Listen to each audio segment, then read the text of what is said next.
on, everyone. Welcome to this version of Aftermath TV. I'm Caroline. There's Nug on the screen, Jimmy Corderas, and Anthony Corelli, and we are going to talk about our Aftermath power rankings and which superstar we're most excited to see perform in the near future. We want to also know what you guys think and who your pick is, so don't forget to tweet us and let us know.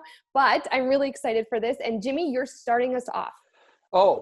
For me, I'm really excited to see where Charlotte Flair goes in the future because she did something on Monday night that really resonated with me. She came out and she put over the virtues of Rhea Ripley. Yes, she took shots at Becky Lynch and Shayna and everybody else, and Bayley, of course.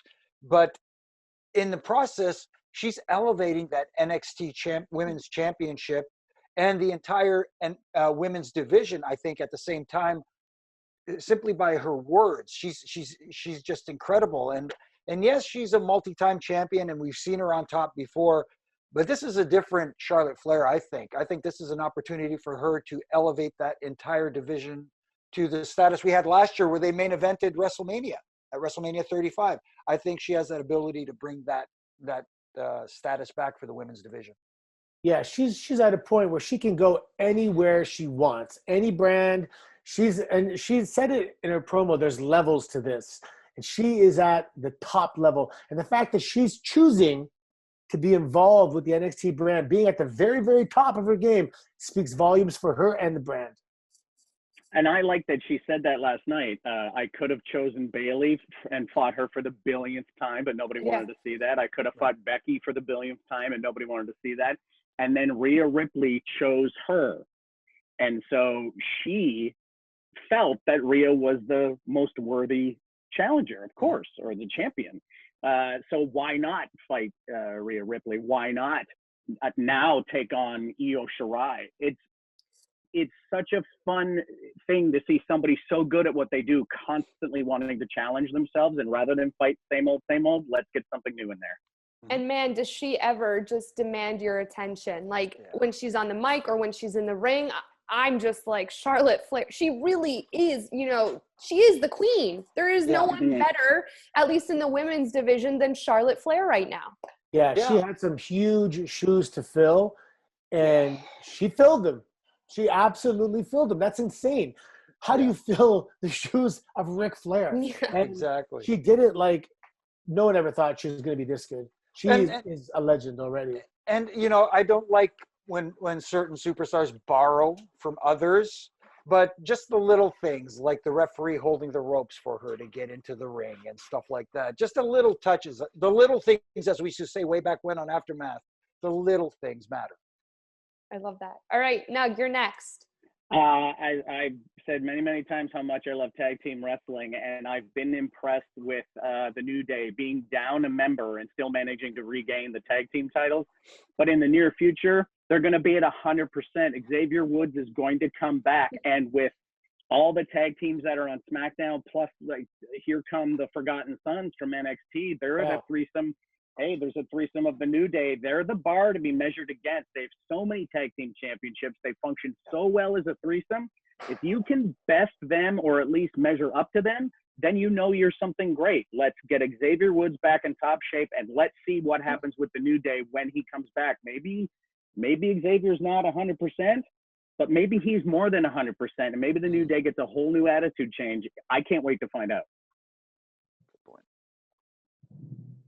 Yeah, I love tag team wrestling as well. And when there's groups of three, it's interesting because you got the two guys in the ring, you got someone else that has their back.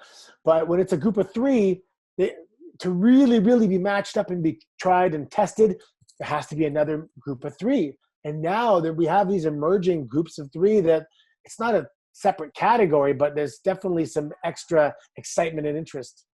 Yeah, definitely in groups of three. I just like the fact that there's a little more of an emphasis put on tag team wrestling.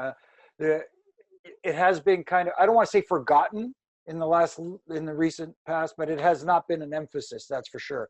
I just, as someone who grew up as a youngster admiring tag teams in the past, I'd like to see more of it.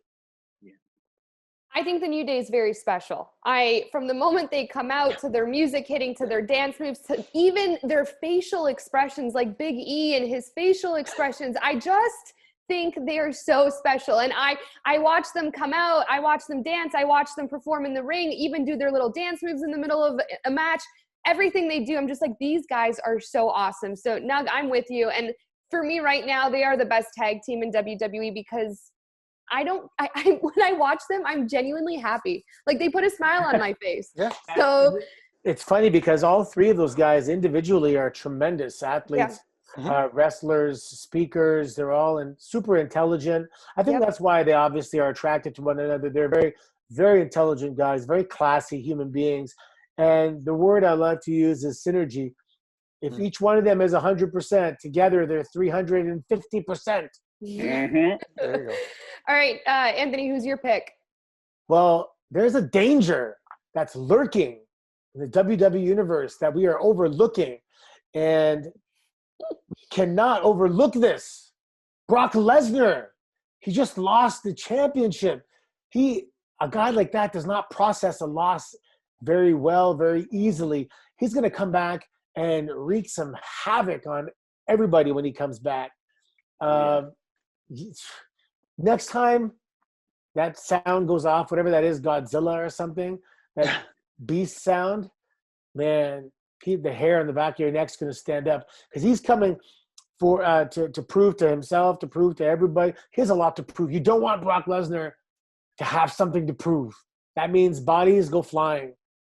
Yeah, I could just imagine right now. He, like you said, he's taking a little time away. I feel sorry for any animal that is in the vicinity of his ranch and wherever he is in Timbuktu, because Parts unknown. Yeah, I know, because Caroline, cover your ears. I'm gonna sign off. But the one thing about Brock Lesnar is, again, you talk about people who are underrated in the ring and people who sometimes don't get appreciated for how good they actually are. Brock is tremendous. It's funny how he always kind of goes away when it's around hunting season. No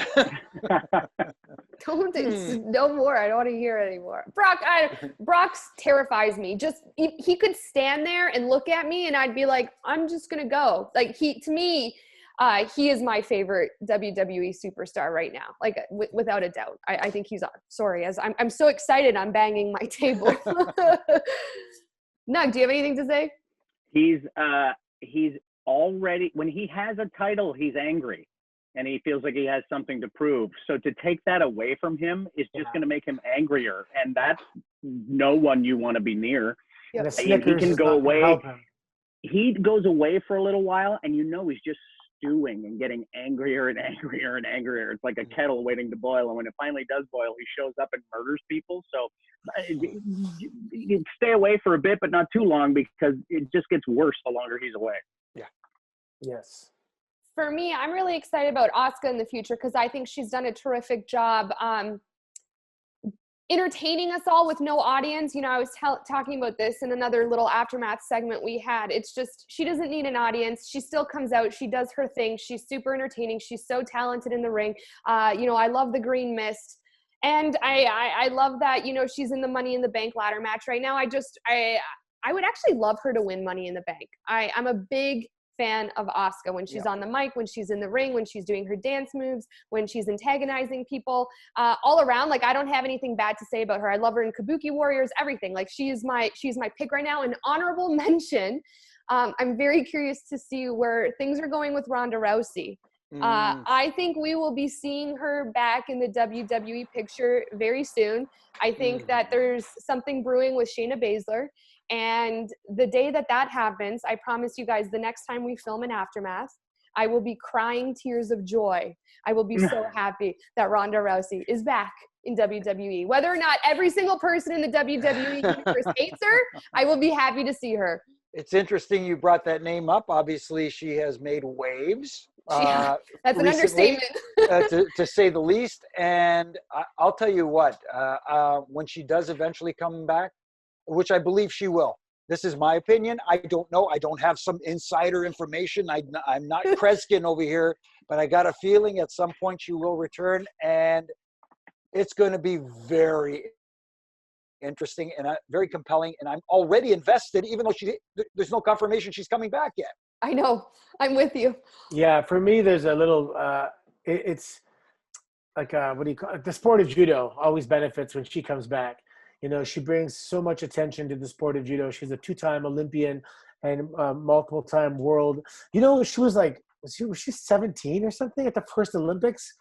She's just an absolute athletic specimen, and the fact that she does judo in the ring is great. And the thing is, there's so many kids out there that want to grow up and become professional wrestlers. And when they see how quickly and easily she transitioned, I really hope that the word gets out there that as a prerequisite sport to build that foundation, that more kids go and take judo as well. It's very good for kids. You learn how to fall safely, and you get back up, and you keep going, and you can be a pro wrestler when you grow up. So it's one because it's a two-pronged attack. One, she does judo in the ring, and then you just know that that's what she does outside of the ring. So it's good for the sport, and it's good for pro wrestling. I gotta say, the fact that Ronda Rousey's name is flying around right now, plus the 3 women that have qualified so far for the Money in the Bank are Asuka, Baszler, and Nia Jax. Those 3 alone, I'm interested. But you add Ronda's name into the mix. Who says she doesn't screw up Money in the Bank for one of those 3? Who says that all the stuff she's saying isn't making her friend Shayna Baszler very angry right now because Shayna's doing the thing that Ronda's kind of deriding? It's a very interesting spot to be in right now in the women's division, because I think everyone in the women's division is really angry and wants to take a piece out of Ronda, but so do the fans. So if Ronda shows up, that place is going to explode. Oh my goodness. I just can't wait. And a lot of WWE superstars have been tweeting how angry they are at her for her choice of words. Like I know Alexa Bliss was for one of them, and I can just see everyone fuming. If Ronda does come back, I just can't, like, this is, I don't know what's going to happen. And that's what excites me. Exactly. And Ronda is, you don't want to mess with her, but also now she's kind of really insulted everyone. So I don't know what's She's public enemy number 1. Yeah. She was trending. She was number 1 trending, for a long time. Like, it's crazy. Yeah. She heard Alexa Bliss too, I believe. She was the one that was responsible for her being out. So she has an extra 2 concussions. Yes. Yeah. And if Ronda really wants to make a statement, beware of Nia Jax, and Becky Lynch, I think, can attest to that. Yeah, so just like individual careers have peaks and valleys, so does the business, obviously. Yeah. And when Ronda was here, it was a peak. It was an absolute peak. The business was doing really well. I can't wait. All right, Aftermath TV fans, let us know who's in your power ranking, who you're most excited to see perform in the near future. We want to hear from you on Twitter, on Instagram, anywhere you want to go and talk to us. And tune in every Friday at 12 p.m. Eastern time to live chat with us about everything that's going on in WWE.